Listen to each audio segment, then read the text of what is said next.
Hi everyone. I'm Tyler Kingkade. I'm a senior editor at the Huffington Post, based in New York City. I will be your moderator, do a little speaking. This panel is about sexual assaults on campus. This is either the bad or the ugly. I'm not sure which. It's definitely not the good side of this conference. And I guess I was chosen because I've sort of made sexual assaults on campus a little microbeat of my own. I cover colleges, run our college section, in addition to covering student debt and porn stars on campus, like the infamous Duke porn star that everyone went crazy over this year. Anyway, so this is, but it is a serious topic. It is also a complicated topic. So I hope that this panel will be helpful for journalists who maybe want some more advice on how to dive into it. And a chance for any education folks to give feedback about things that maybe are getting missed or that we should look at more, consider more, etc. So we'll try to get to Q&A as soon as possible. Like I said, I'm with the Huffington Post. I used to be in our D.C. bureau covering Capitol Hill a little bit. Before that, I went to school at Iowa State and did a program at Georgetown. And originally from Iowa, which I'm guessing few of you have been to, unless you're a political junkie. To my left is John Foubert. He's a professor of higher education and student affairs at Oklahoma State University and serves as the national president of 1 in 4. 1 in 4 is a national nonprofit organization founded in 1998 with the goal of ending rape on college campuses and in the military. Foubert has written 9 books, 7 of which deal with the prevention of sexual assault. His database prevention programs are in use worldwide by colleges and military units. And in the program, there's his email. And then to his left, we have Adam Meloy, General Counsel for the American Council on Education. Since her arrival at ACE in 2007, she has focused on a wide range of legal issues in higher education, including ethical and conflict issues faced by institutions and their faculty, staff, and administrators. She has been featured as an expert on issues related to the Family Educational Rights and Privacy Act, FERPA, and other concerns arising from campus violence. Meloy has led numerous amicus briefs in the appellate courts on issues of importance to higher education and served as ACE's representative on the Higher Education Coalition for patent reform that resulted in the passage of America Invents Act, and her email is in your program as well. I want to start with just kind of a brief overview of why we're talking about this today. If you think that this discussion is new for 2014, then you've missed everything happening last year. If you think the May 1st release of the 55 colleges under investigation by OCR caught you by surprise, then you're behind. If the White House Task Force on Sexual Assault had new data for you, you are behind. If you think the number of colleges under investigation is still 55, you're behind. It's 77 now. Brandeis was added this week. UCLA and Stony Brook were added just in the past couple weeks. They found out when I emailed them. So maybe the education department needs to fix that. And we're on a campus that is under investigation. There are 3 cases here. So this is a train, but this is a train that's not stopping. This is not a 2014 issue. This is going to be a 2015 issue. And I don't see it going away. Many of these schools faced protests years or decades ago over the same things, but in our hyper-connected age, it's just fueling, and people are not forgetting. To give you a little brief history, I don't necessarily start this trajectory with the 2010 Center for Public Integrity report that did help lead to the Campus Save Act, which was a portion of VAWA passed last year. I would point this more to what we're dealing with right now to Yale in 2011, because that was the first major student complaint filed against an institution. It came along with a YouTube video of fraternity boys on campus. I believe it was from George W. Bush's fraternity, running around campus at the same time. A video came out where they were chanting, "No means yes, yes means anal." After that, in 2012, you had the Wesleyan lawsuit over an underground fraternity that was The lawsuit accused of being known as a rape factory, and Angie Epifano at Amherst College wrote a 5,000-word op-ed that went viral, crashed the Amherst students' website, detailing her experience with the college after she reported. And around that same time, a few women at UNC Chapel Hill were kind of starting to talk about trying to get this out into the national media with their own cases. They went to a couple outlets that cover higher ed, were dismissed. So in January, they filed a Title IX complaint with testimony from 64 students. And from there, they ended up networking with students and faculty at Occidental, Swarthmore, USC, Dartmouth, UC Berkeley, and all of whom filed complaints that spring. The ball kept rolling throughout 2013 and 14, and it's what started as sort of something being organized largely by that collection of activists has become more of something where people are just knowing that Title IX is an option, is a tool, which is another thing I would point out. This issue is not going to go away on colleges. You can't just say, oh, cops should deal with it, because you need to, if you have an issue with that, then you need to start looking at overhauling Title IX in general.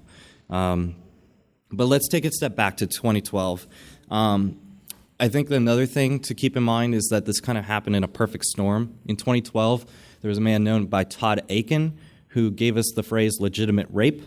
There's the military sexual assault reform going on, in part inspired by a documentary called The Invisible War. The same filmmakers are working on one about campus sexual assault right now. There was the, quote, GOP war on women, birth control.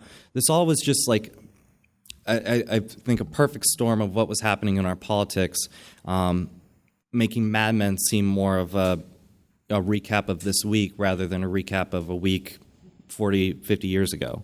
So I also want to make a point about the students who are coming forward. They're not making money off of it. Only a very small handful have filed lawsuits. Title IX complaints are not lawsuits. Don't ever write that. Don't ever write that it's in a lawsuit. It's very different. Some activists have slept on couches in their cars because they decided to give up their jobs to work on this. Some are still in school. Some went back to school. Some dropped out due to harassment or just PTSD issues in general. They are mostly women, but there are a few men too, and there are faculty. So that's kind of who it is. It's not necessarily, anyone making a buck off of it. Gloria Allred probably made money off of the couple cases she worked on, but other than that, this is, OCR settlements don't generally result in someone getting rich. So with that, I'm going to turn it over to John, and then we'll keep it rolling. Okay, thank you. My name is John Foubert, and I've been working in the area of both research and programming in the area of sexual violence prevention for over 20 years.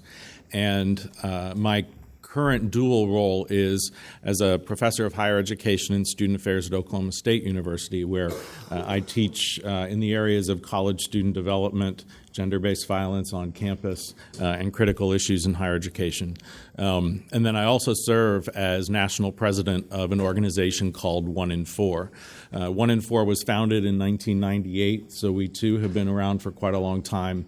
And we work with colleges and the military to encourage them to implement data-based, research-based programs to end sexual violence on campus. Because one of the things that we saw happening when we were founded in 98 is that there were a number of schools that were implementing well-intended interventions with their students, but that had no research to support them. And in fact, in some cases, some of those approaches can do more harm than good. So me being a scholar and a data person, and many others joining with us in 1 in 4 have attempted to implement research-based programming at colleges and in the military. And our programs have been seen by over 100,000 people. Our name, 1 in 4, comes from the statistic that 1 in 4 college women have survived either rape or attempted rape at some point in their lifetime. And I say that very carefully because often that statistic is misquoted to say that 1 in 4 women are raped during college. That is not accurate. 1 in 4 college women have experienced rape or attempted rape at some point in their lifetime. That could be when they were 14. It could be when they're 20 in college, assuming their traditional age. So that's part of what we do, is to try and educate people about the prevalence of sexual violence on campus. Another statistic I would give you is 5% of college women experience either rape or attempted rape every year. And so that doesn't mean you can add that 5% up and say, well, they're there 4 or 5 years, and therefore 20 to 25% of women experience rape in college, because a lot of the same women experience sexual violence over and over. But you can confidently say from several studies, and I would point out peer-reviewed studies that are in the scholarly journals, that we got a rate of about 5% a year. To put that into a little bit of context for you, if you have a campus of 10,000 students, and roughly half of them are women, so 5,000 women, that would end up being 250 rapes a year on that campus of 10,000 students, if it's an average campus. Maybe it's twice as safe as the average campus, and it's at 125. So when I see reports that come out that say there have been 3 rapes that happened on X campus, isn't this a big problem? I'm thinking, really? It's not even the tip of the iceberg. Okay, so it's a very, very small percentage, and it is only a very small percentage of women and men who will then report that this happened to them. On college campuses, it's somewhere between 5 and 11%, depending upon the data set you look at. So I'm going to throw out a lot of data. What I'll tell you is all of it is in the handouts I put up front, so should you want to have that also with the bibliographic citations from the journal they come from. So if you want that information, it's all yours after the session. What we try to encourage people to do, and what I think every college and university should do, is to base their programmatic approach when they're trying to educate students about rape on the best theories of attitude and behavior change that come out of social psychology. Because social psychologists have been changing people's minds for 60 years. And they're doing it well. And we need to apply that research to this field. We also have about 20 or 30 years worth of research on different components of educational programs that tend to work better than others. Universities don't have to do this in a vacuum. There are lots of different approaches to preventing rape that have been shown to be effective. And the third thing is we have to subject our programs to continuous outcome assessment to figure out what's working, what isn't, what do we need to change, and how do we move forward.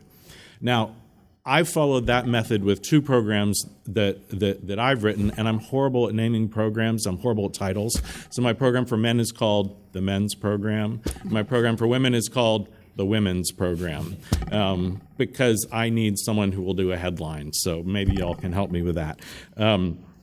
But the theoretical base that we need to base a lot of these programs on come out of social psychology, where we learn that if you want to have someone listen to your message and then have attitude and or behavior change, you have to allow them to maintain their current values and self-perceptions throughout delivering that message. So if we're educating college students as potential rapists and potential victims, and they don't perceive themselves to be potential rapists or potential victims, they won't listen to a word that is said, no matter who it is.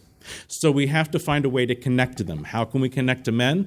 The overwhelming majority of men believe that they are capable of being helpful. So we talk about how to help a woman recover from a rape experience, and how do you then go about intervening and being helpful to someone who's in a dangerous spot, bystander intervention. When we talk to women, we talk about, do you think you might have friends that this could happen to? How could you help them in the moment and after? It takes one step back from feeling so personally vulnerable that you won't listen, to the point where they can actually internalize the material. What the research broadly shows for men is that you need to do programs that are single-sex. You have fundamentally different things that you want to say to men than to women on this issue. You need a component that is empathy-based. And by empathy-based, what I mean is teach men how horrible, awful, violent rape is, as opposed to a lot of their current perceptions, which is, it's sex, why doesn't she just lie back and enjoy it?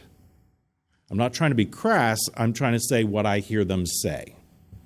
So if you can convince men this is horrible, awful, violent crime, would never want this to happen to anyone, you go a long way towards facilitating attitude and behavior change. And the way that we've found that you do that with men is you talk about male-on-male rape, because it then gets them to think about rape from the perspective of a survivor rather than empathizing with the perpetrator. And we use a video that police departments all over the country use to educate their officers about rape and what to do if you come upon a rape scene, a situation. And that has been very effective. The other thing is you got to add a bystander approach to it, meaning teaching people this is the kind of situation that could lead to a rape, and here's how you intervene. And there are lots of universities that are trying out the bystander thing. It's important to do it in a way that is statistically viable and that's been shown to work. And there's several reasons why the bystander approach works, and that make it more likely that someone will. If they make a prior commitment to help, they're more likely to intervene. If they have a sense of responsibility for a situation, they're more likely to intervene. Believing the victim has not caused the situation. Very important. That's one of the reasons we talk about don't victim blame. There's another reason I'll say in a second.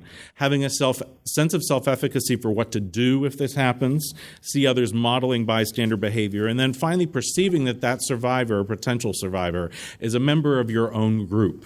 If we can get people to think, that's one of my people, they're more likely to intervene.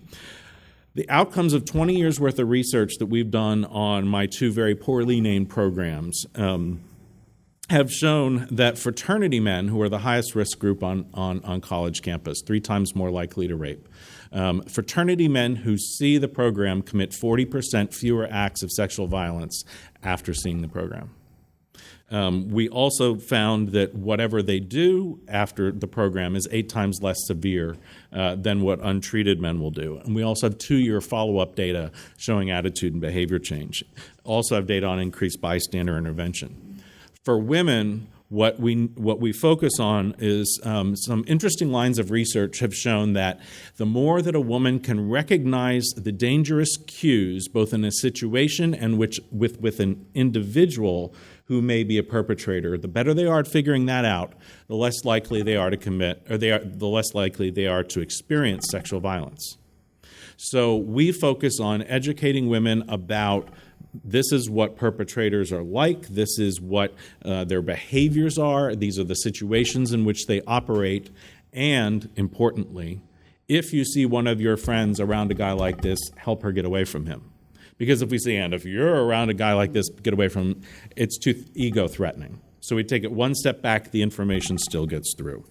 We also combine that with knowledge that, and this is another fascinating study, if women blame themselves for experiencing rape, 4 times more likely to experience rape in the next 4 months. So there are a whole lot of reasons why we need to care about victim blaming, not just because it's ridiculous, but because women who blame themselves for what happened are actually much, much more likely to experience rape again. It's part of post-traumatic stress disorder. I have a whole talk on that I don't have time to give today, but it's part of post-traumatic stress. We found with a women's program increases in bystander efficacy, willingness, recognizing risk cues, self-protective behaviors, and having self-efficacy in threatening situations.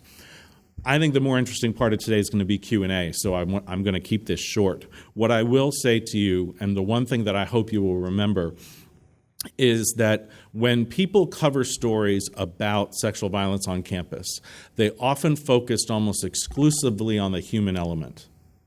They'll find a survivor or two to tell their story and walk the reader through that story as part of the article. And I do believe that's very important. And I do believe that survivor stories need to get out there. I would implore you to also make sure that you're including a focus on data that has been well vetted and that's been peer-reviewed in the scientific research. Because there's some funny numbers out there that people put on websites because, who knows what. And then there's a lot of really good data out there that we can be sharing with people to demonstrate this is the problem, this is how to solve it. And that is out there. As I said, the handout is up front. I've gotten probably 3 times as many media calls in the last month than I have in the last couple of years. I mean, NPR, Fox, New York Times, Boston Globe, they're all covering this right now. So I answer media calls first when I get phone messages. So please keep that in mind. Call or email me anytime. Wow. And now, Ada.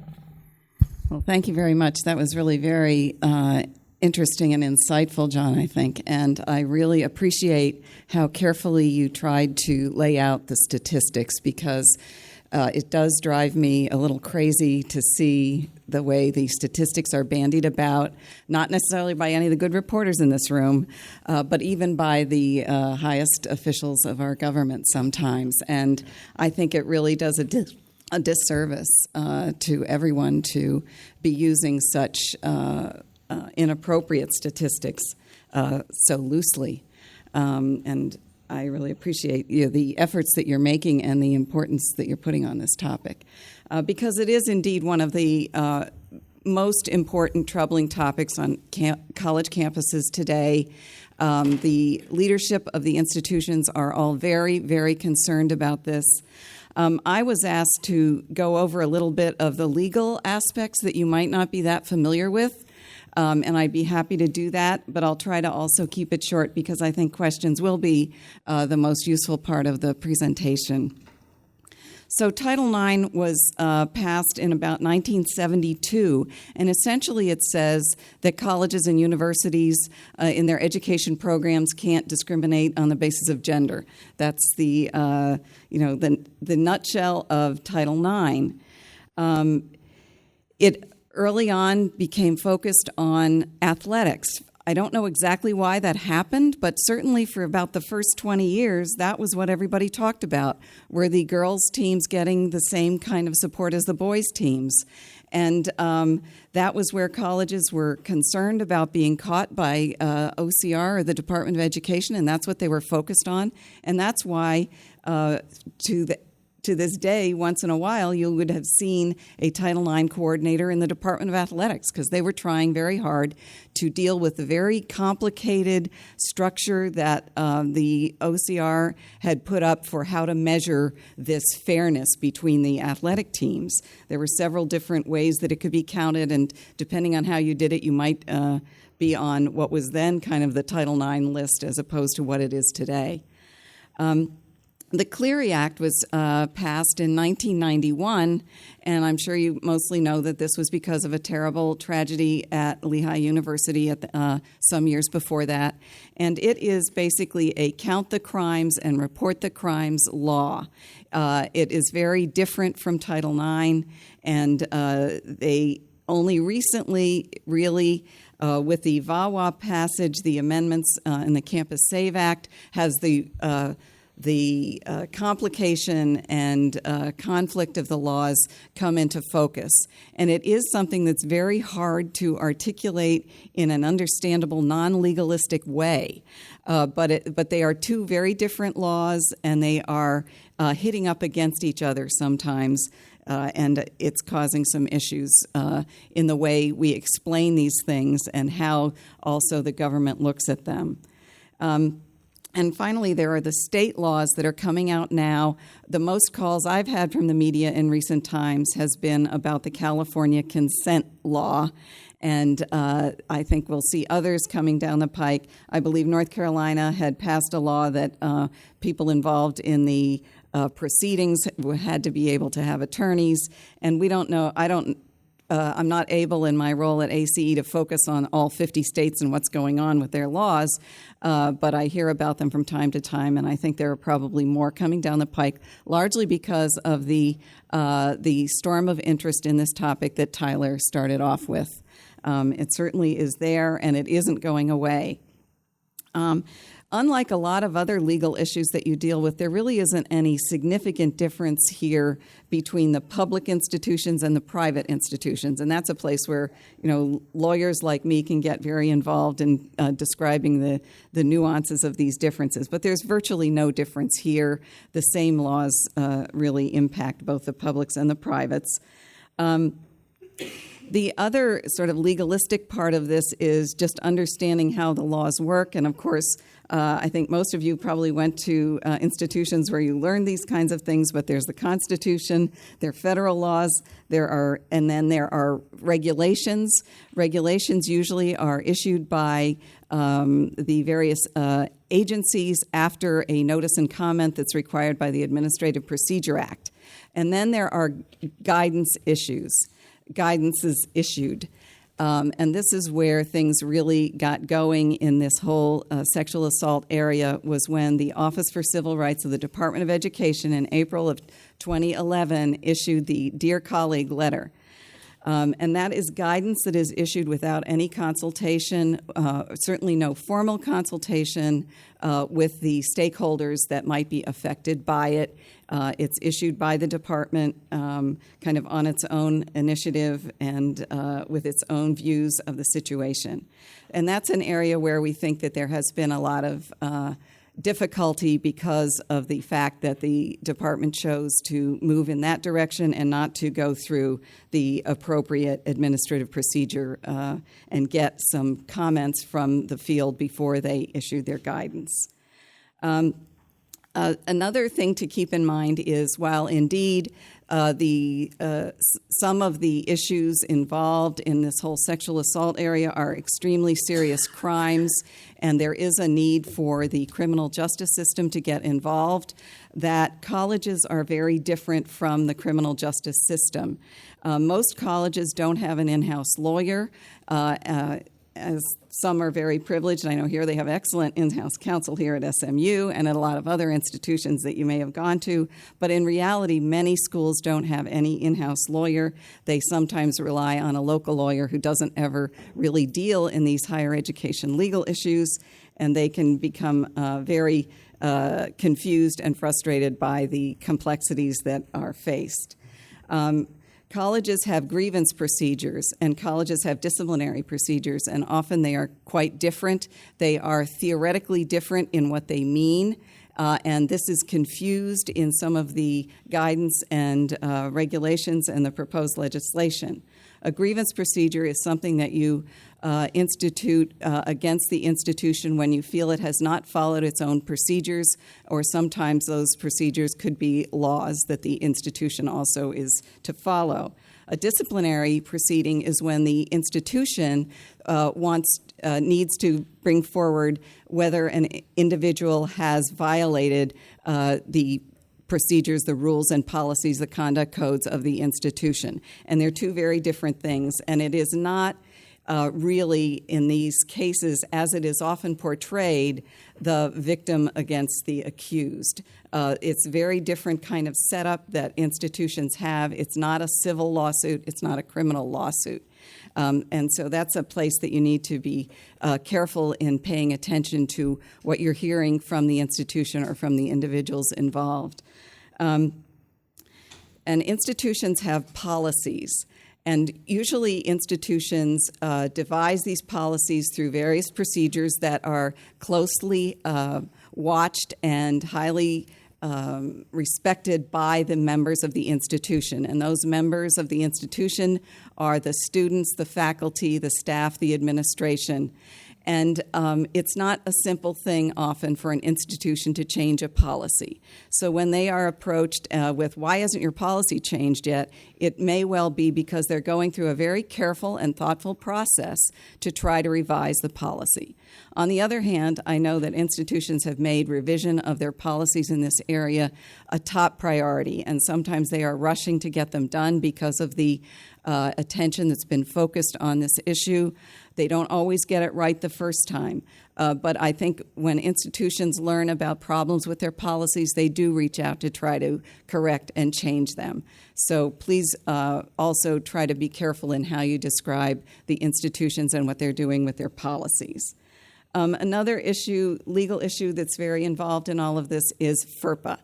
And I'm not sure I'm as big an expert on FERPA as Tyler implied there, but I sometimes do get called upon to explain it. And over my many years at in the counsel's office at NYU, I talked about FERPA quite a bit, and I had to explain it all the time to local police, to federal prosecutors, I didn't talk to reporters, though, because that wasn't my job until I got to ACE. And they've been teaching me for 7 years how to talk to you folks, and I've enjoyed doing it when I'm called. So, but in any event, FERPA generally in this area means that the institution cannot kind of speak out and defend itself. So when the victims who come forward with courage themselves to explain these problems and talk about how they felt, how they reacted to what happened, the institution is kind of hamstrung to correct any details or to talk about the situation in any particular way. Because it involves two students often at the institution, the common cases, and the institution has to be fair to both of those individuals. It has to respect the FERPA rights, the privacy rights of both of those individuals. And so that is one of the reasons that the institution has legal obligations that can affect how it can react to some of the stories and issues that are coming out. So that was kind of what I was assigned to do, was try to give you a little heads up on what the legal issues are. And I know that the issues around this are not all legal. They are very emotional, they're ethical, and they're very important. And one of the points that I have made from time to time is that the students there are definitely repeat perpetrators. They're very bad situations. Those are awful. They're sometimes mishandled by institutions. But overall, institutions are trying, especially more and more, to do the right thing, to come at this with the right attitudes and understanding for both of the parties involved, and trying to get it right. So I'll stop there for now, and I hope that there will be questions and opportunity to clarify or present additional details. Yeah, I'm glad we see hands. There's a couple things I wanted to make sure that I brought up, and then we'll get into you guys right away. One thing I want to know, and this is sort of a self-reflective question, which is part of why I wanted to ask it, is there an upside to being open about sexual assault on campus if you're an administrator or school leader? And I mean that because it sort of references what you mentioned about the stories where, 3 assaults so far this year, or, the Cleary numbers come out and the sexual assault numbers jumped at Harvard. But that's like a good thing because that means more people are reporting. It's impossible to tell that there's more crime. So one example is the University of Iowa. They keep sending campus alerts about every sexual assault. Some activists will complain, you need to send more. And so advocates like that, but then students there right now are protesting the sexual assault happens. The local media is covering. First day of school, they get a notice about a sexual assault. Oh, my God. And then the University of New Hampshire. I ask people from time to time, who's a good school that's you think is handling this well? A lot of people talk about them. They had problems a couple decades ago, and they've really made an effort to reform them. The White House loves them, but no one really writes that story. So I guess like from a PR standpoint and then from any other standpoint, why should a school be open and talk about this? I think there are many reasons. I mean, one is that if you continue to do education of a student population about sexual violence and that education is any good, you're likely to see an increased number of reports on that campus. So I think it makes sense for administrators to talk about this so that they can frame the discussion. It's not just that there were 3 rapes in the last month. It's that at a school of our size, we would expect one every day. And we're just glad that some are coming forward, and we hope more will. And we're doing our best to address the problem. One thing that I see that's lacking is some specific knowledge on the part of college administrators, and I used to be one, but specific knowledge on rape from a perspective that isn't just legal, and how to contextualize what's happening on campus. Mm-hmm. I think it is very helpful if the reporters will explain this issue that you've articulated, that once the school becomes more aware of it, there's more attention paid to it, there will be more reports. And it doesn't really mean that things are getting worse. It means that there's more awareness, there's less hesitancy among the victims or survivors to come forward. And to explain that will be very helpful so that a parent who is looking at a Clery report, and I don't know how many of you read the Clery reports, but it has like 3 years of statistics generally, and sees it, oh my gosh, this has got to be a terribly dangerous campus, will understand that it's the attention that is being paid to these things. I was speaking with a student affairs VP Title IX coordinator at a small college recently, and he said, because one of the things we talk about too is all the attention that's paid on this that is kind of across the board regardless of the type of school and the whole one-size-fits-all problem. But he said that in that school they'd had one report each year for the past 2 years. But because he is able to talk to their counseling people, not about individual names or anything, he knows that there are about 7 incidents that are reported to counseling, but who then don't come forward to actually file a formal report. And so that's part of the, again, the kind of dichotomy on the Title IX head and the Clery head, is that the Clery report will be showing the one that came forward, because that's the way Clery works. But they do understand on that campus that it's a bigger problem than that. Yeah, there was that Washington Post aggregation of all the Clery numbers, and they ranked them. And I couldn't stand that because I kept getting these Google alerts about, like, so-and-so has the highest number in Oregon or whatever. And it's like, they're never...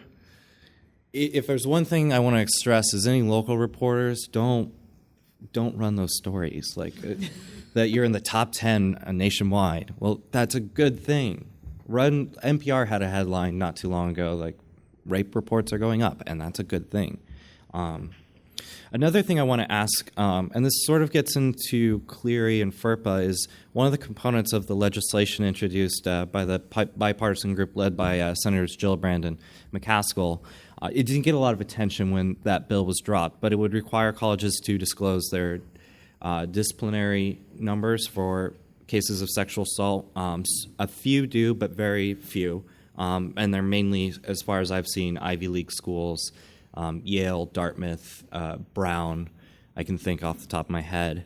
But I'm wondering, should colleges publicize those numbers? That X many were found responsible, X many expelled, and so forth? I don't think that they, just the bald reporting of those numbers would be very useful, because each case is different. And colleges and universities look in general at sexual misconduct. And sexual misconduct is a broad range of misconduct, but it is misconduct. And I don't think that if you can think back to some of the less devastating types of sexual misconduct, that means that everyone who is found responsible for sexual misconduct needs to be immediately expelled and banned from the campus. Some of them really are relatively minor misconduct that people who can be educated not to behave this way going forward. And that they can be productive and responsible members of the college community and move on and learn from the situation. And that is really kind of what college discipline in general is geared towards, is who is too dangerous to even be on our campus and who can we help to gain individual responsibility, better ethics, et cetera.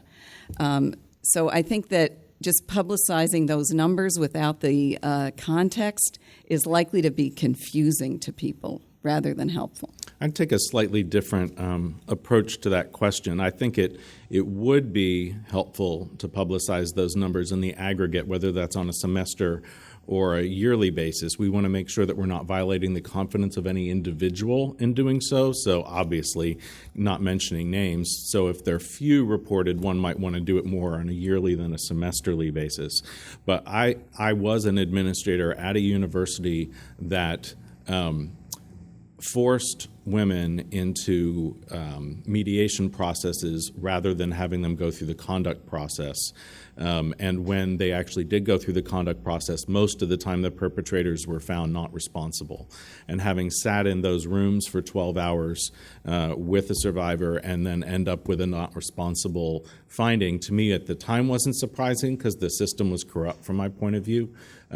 But I think some sunshine on that could have been very helpful if it was noted that every year there's 6 or 7 cases that come before the panel and only one individual is found not responsible. I think we need to get that out there. Yeah. I think journalists are usually hungry for any numbers. So we just had a whole big overflow on the ranking. But let's get to questions. I guess The students all have questions. Yeah. I'll leave it to Who's first? We'll go with the microphone, and then over here, and then we'll get to the students. I'll try to work through this. Yeah. Lynn Arditi, the Providence Journal, Rhode Island. In several cases that I've covered, the issue has been what's happened in the academic review process, and in 2 cases, the disciplinary council reviewed and found that the alleged perpetrator responsible for the sexual misconduct and had a harsher penalty, which was then overturned by the dean responsible for reviewing the case.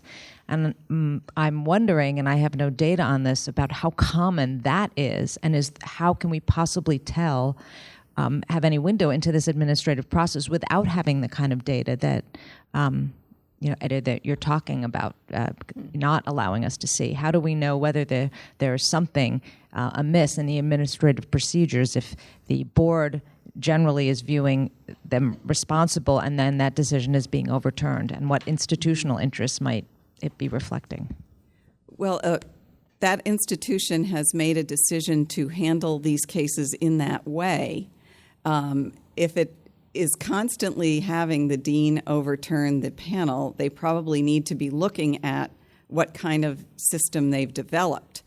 And it is the panel members, depending on who they are, also would know that this is happening and would be a group within the institution in addition to the victims and the perpetrators who wouldn't be complaining about it, obviously,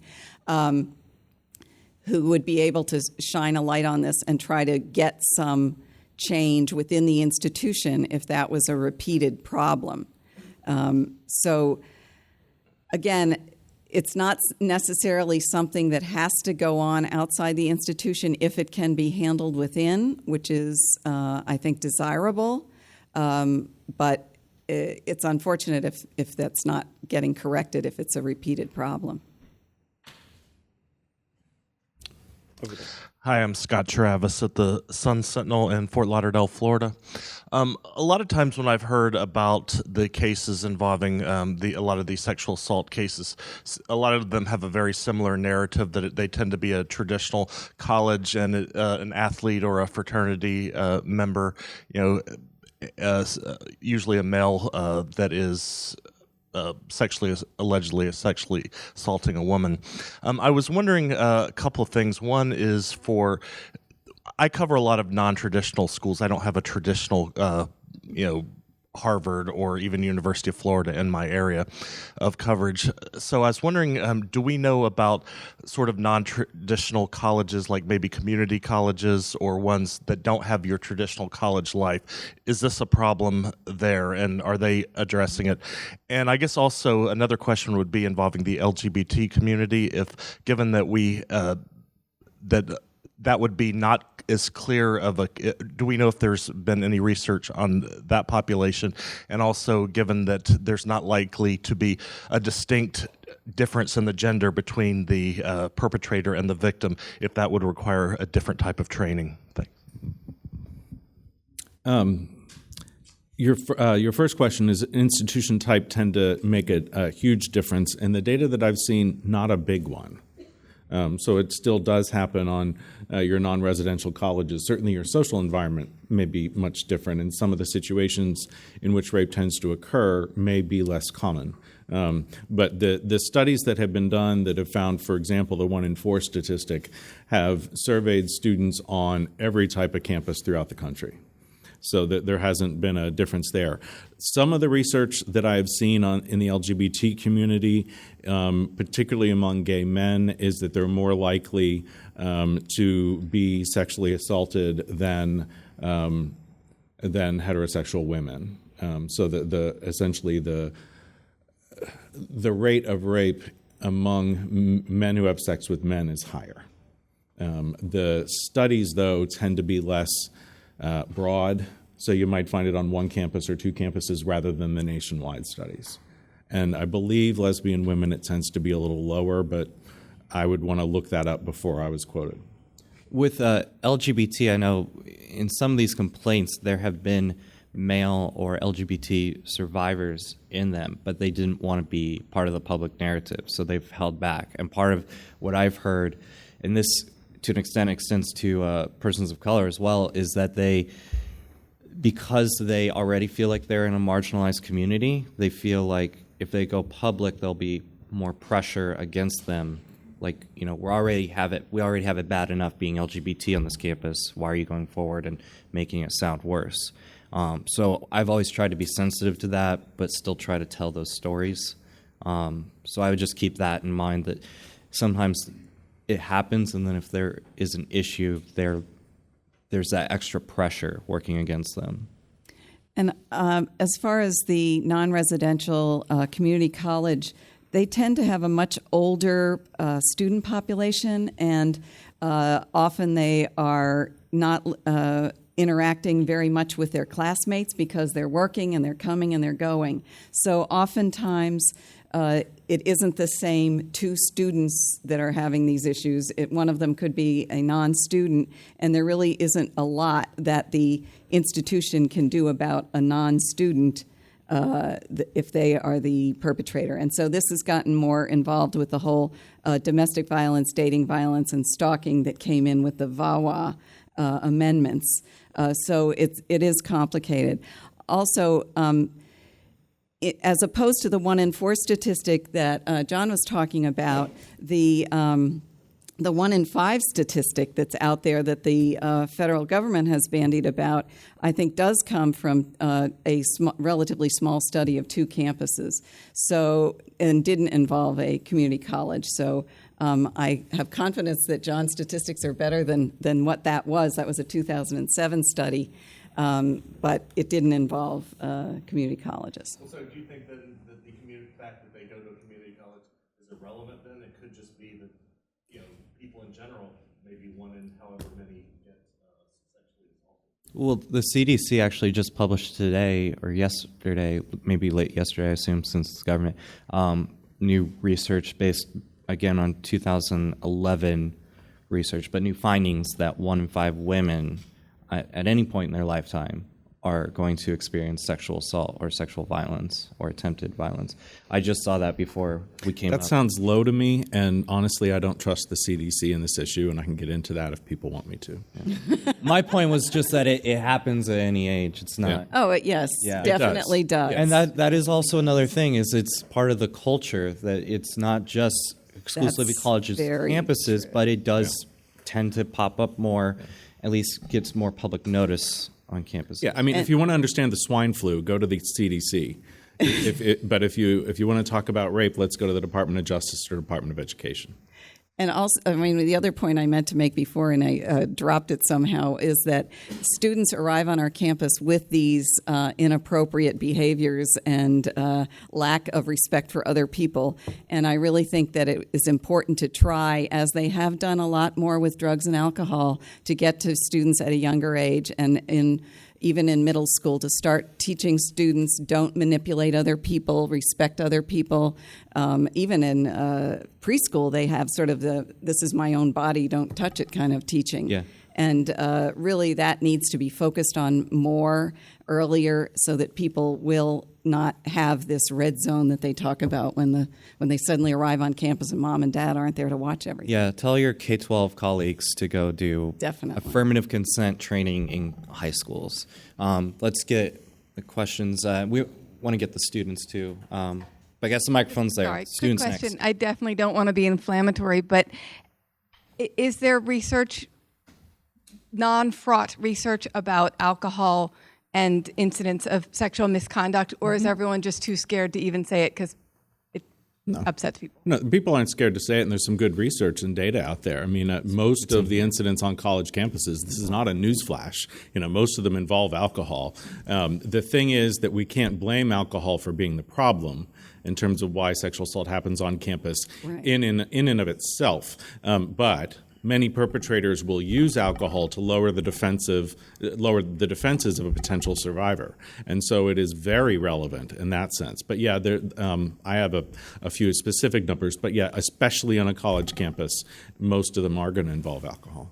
I think with the backlash comes when someone like a former college president recently suggesting that is a prevention method, and then it doesn't go on to explain anything else. I mean, that when a column comes up and it says why college women shouldn't get drunk, it's like, well, why aren't you telling college men not to get drunk so that they're not lowering their inhibitions and doing things that they wouldn't otherwise do?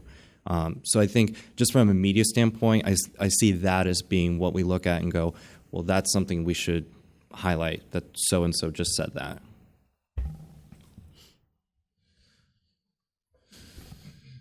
Hi, Raphael Sears from the Shorehorn at ETA. When I started out with my first 2 months as a student journalist, we had 5 sexual assaults, or like 5 reports of sexual assaults, and 4 of those 5 were fraternities. And 2 of them were the man and the woman were drunk, and the other 2 were just the men were drunk. You touched on bystander intervention. Mm-hmm. How exactly do you convey that message? Because a lot of times whenever I talk to either witnesses or people that saw this, they didn't want to seem like a whistleblower or like a betraying, because they're all brothers in these fraternities, so they don't really want to be that one person to say, hey, this happened. I think one of the first problems is that so many people in that environment, and I'll speak more in the aggregate than knowing specifics of that case, but so many people in the environment of fraternities, men on college campus in general, don't understand how horrible rape is. And they have to get that point. And once we can get that point through to them, we can talk about, and here's how to step in. I mean, when we do our programs, we go through 2 very specific scenarios and say, okay, what in your environment fits best to intervene in this situation? Your male roommate comes back with a female, obviously wanting to have intercourse. She's stumbling over her own feet. What can you do in that situation as a roommate? And then we have a scenario involving a party scene, and what do you do in that situation? Because one of the things that research shows is that people are much more likely to intervene if they have both thought about what they do in a given situation beforehand and committed to do it, and that's what we seek to do.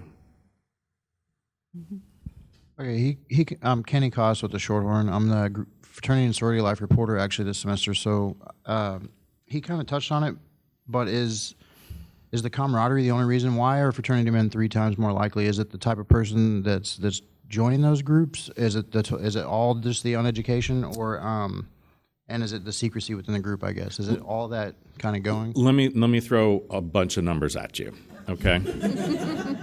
I did a study, and it in 2007, and there's an important part of it that really never got any coverage. I followed first-year students over the course of their freshman year. I followed men over the course of their freshman year. Did they join a fraternity or not? What did they do before college in terms of their sexual violence? What did they do during that year? Men who joined fraternities versus men who did not had the same level of pre-college sexual violent behavior. But then when the men joined the fraternities, they were 3 times more likely to rape. The conclusion that supports, I can't say it proves, but the conclusion that supports is that there's something happening in the fraternity culture and environment that is leading for these rapes to happen. The second thing I was going to tell you I lost. Oh, the two strongest predictors of whether a college male is going to perpetrate rape, and combined, these equal a 10-fold increase in his likelihood of raping. Number one, that he binge drinks 2 or more times in a week. And number two, that his friends support violence against women.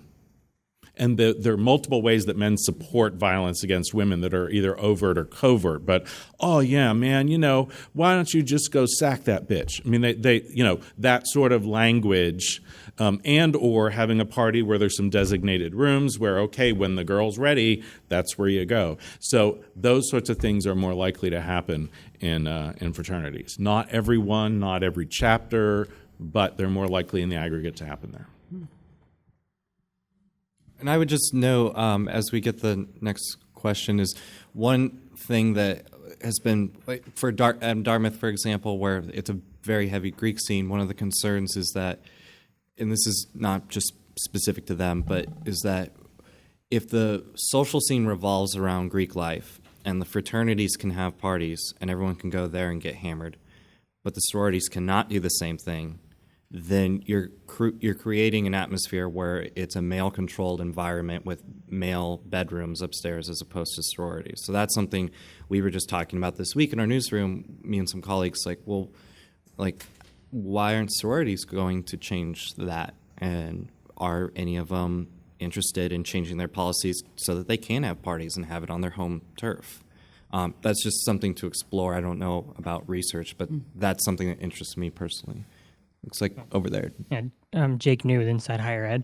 So speaking of Dartmouth fraternities, every few years, and it's happening again now, is this kind of movement or petitions and stuff to get rid of the Greek culture completely on a campus, primarily for this very issue. Would that solve anything at all? Is that overkill? Or are those same kind of guys, are they going to find each other and have their own support groups without fraternities? Or is it, I guess, would that help in any way, or is it just too much? Barring the fact that the likelihood of that is pretty rare anyway, but would that do anything?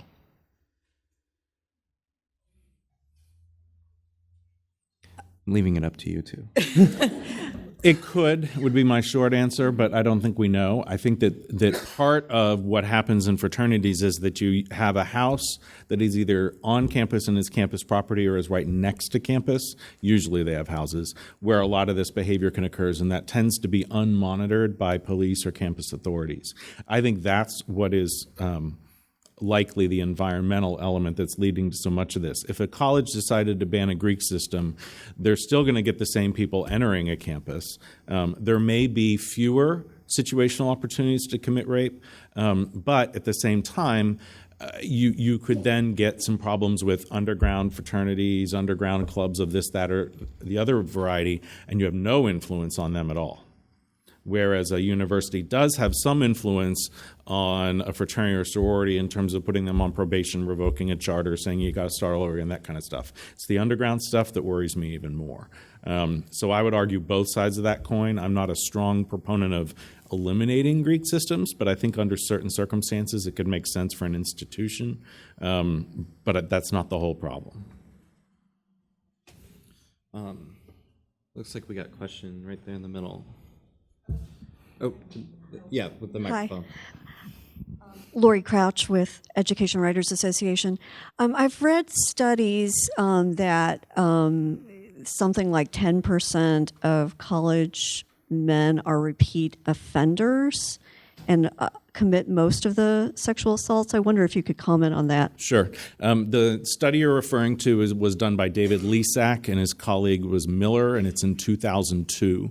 And they studied students at Northeastern University, and they found that it was right between 6 and 9% of men, it depends on how you look at the data, had committed rape before, and that the average number of times that they had committed rape was 6.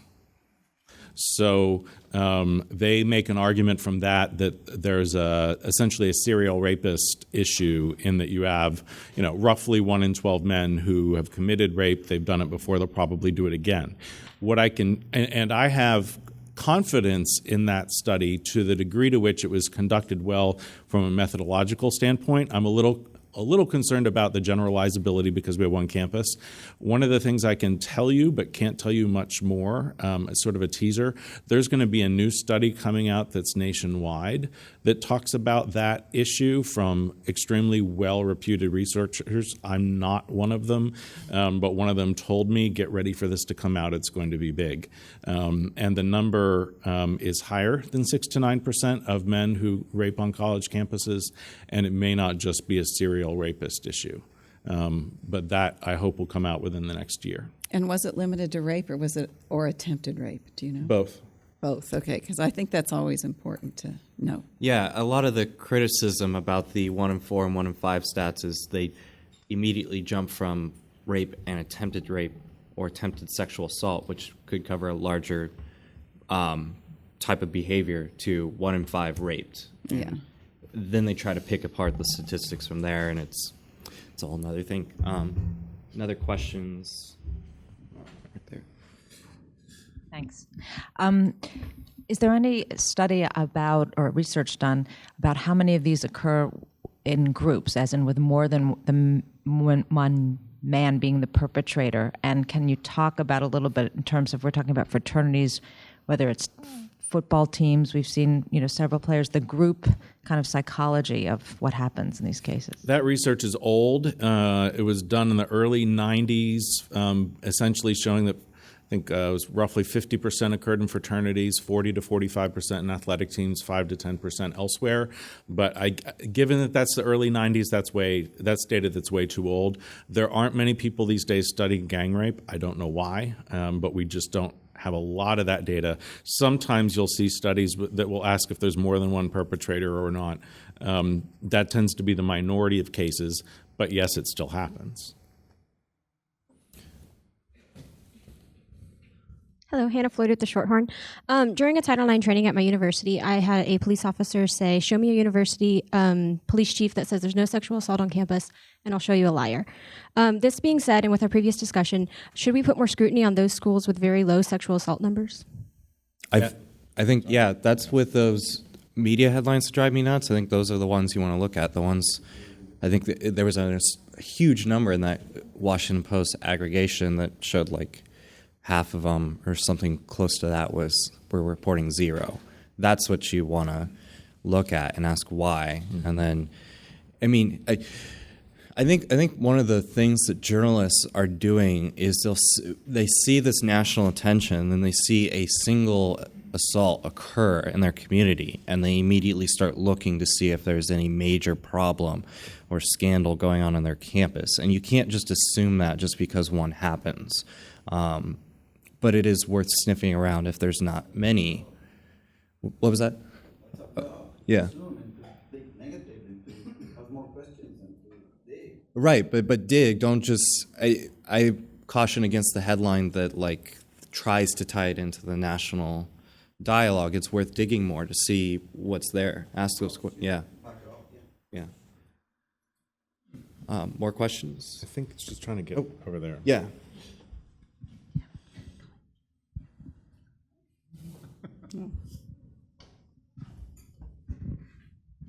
Yes, my question, or was kind of a comment too, but we were advised throughout the discussion to be careful when it comes to reporting of statistics.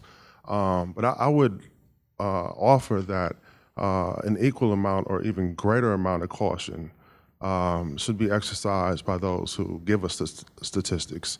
Trust me, I don't want to run a correction. I want to get it right the first time. Mm-hmm. But there were 2 statistics that I didn't quite understand. And I think even if I quoted them accurately, which I may or may not do now, but even if I did, I don't think readers would get them. The first one was about the treatment in the men's group. All right, you said, if you could just repeat that statistic. You said 40% fewer. Yeah.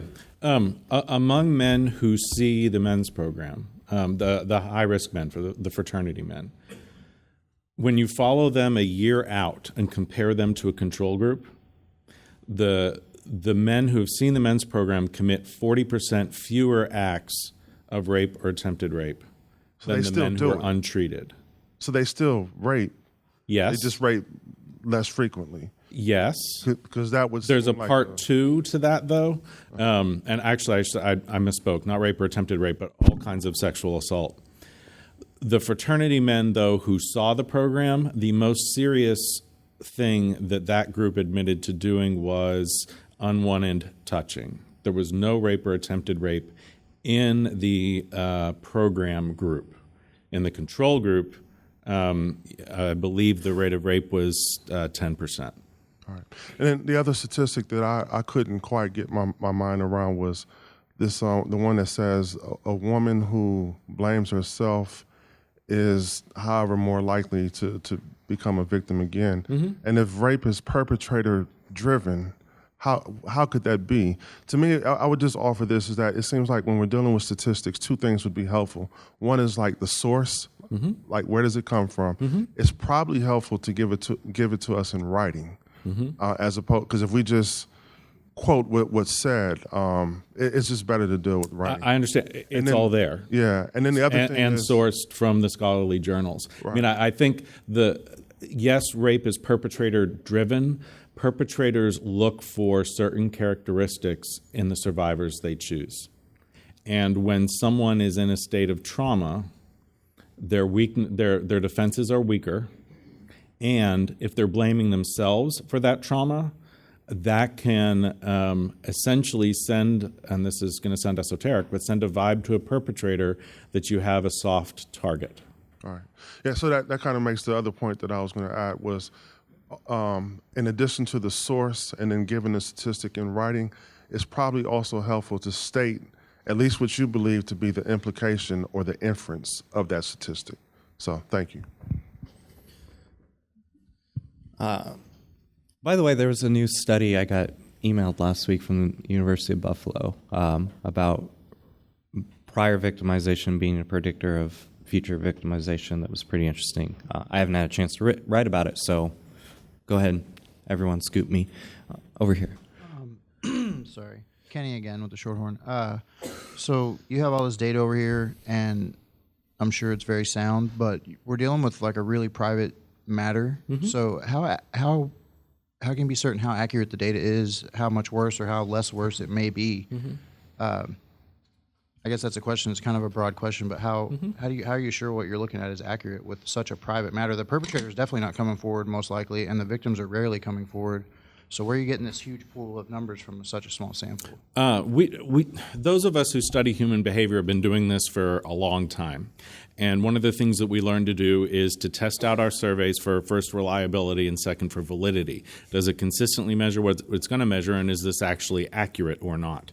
And so the studies that I quote have been through a rigor of making sure they're reliable and valid, and also that it's subjected to blind peer review. So people you don't know who know a lot about this are reading it, and then it gets into a journal.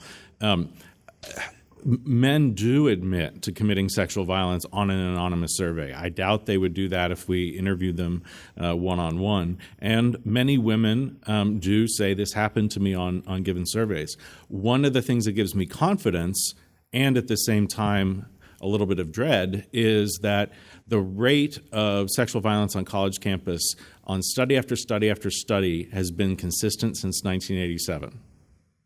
So nationwide. So if we were really having this big problem with our women comfortable answering these questions, our men comfortable answering these questions, I would expect to see all kinds of volatility. But we're not seeing that. Now, I personally would like to see those numbers go down. I know everybody else would too, but right now they're pretty stable. Yeah, it looks like we're out of time and running up against food time. I would just say, when you mention such a private matter, one piece of caution I would give, just from feedback I've heard from survivors dealing with multiple reporters, is always, if you're going to cover this, be very clear about what they're comfortable talking about and what they aren't. I don't think reporters need to go out and ask, details about, be careful of asking questions, what were you wearing, because you're trying to paint some sort of, they're going to take it as a blaming thing when you might be trying to paint some sort of color to it, asking things about, how did how did the blood splatter or pour was something woman was asked by a reporter. So just I always up front say, tell me what you're comfortable with and what you're not. Just be clear with me. And our focus has always been not let's retell someone's most traumatic event, but let's look at how the institutions are handling it in the aftermath. But I'm happy to answer more questions. If you don't get my email or my card, Google me, and you can get a hold of me. I'm happy to give feedback. And I want to thank John and Ada and EWA for hosting us, and SMU for Southern Hospitality and this heat. It was wonderful. But thank you, everyone. Thank you. Thank you. You did a great job.